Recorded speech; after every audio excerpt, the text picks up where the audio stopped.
A recent report by the United Nations Office for the Coordination of Humanitarian Affairs has revealed that Israel destroyed 601 Palestinian-owned structures in the occupied West Bank in 2014.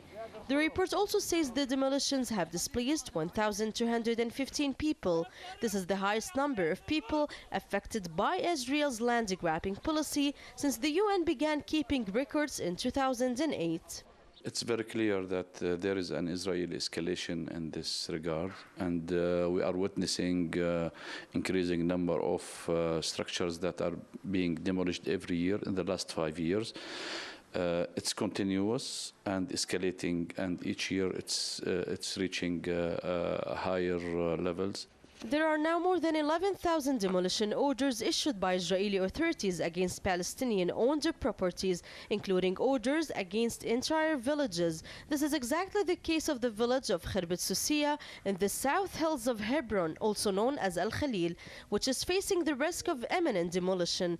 Tel Aviv claims the village has been built on lands which they say belong to Israel. Israel now is trying to impose its de facto acts on ground to make it impossible speaking about any contiguous Palestinian state.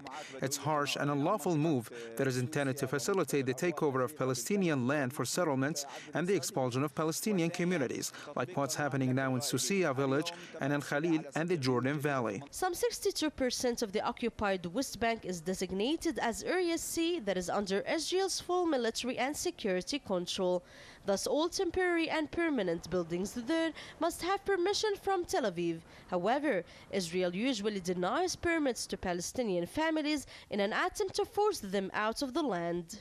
Palestinians say that Israel's greatest desire is to claim as much of Area C as possible in order to keep its iron grip on occupied Palestinian territories. And this means keeping the area clear of Palestinians to pave the way for further land grab and further expansion of its illegal settlements. Mona Qandil for Press TV, occupied Ramallah.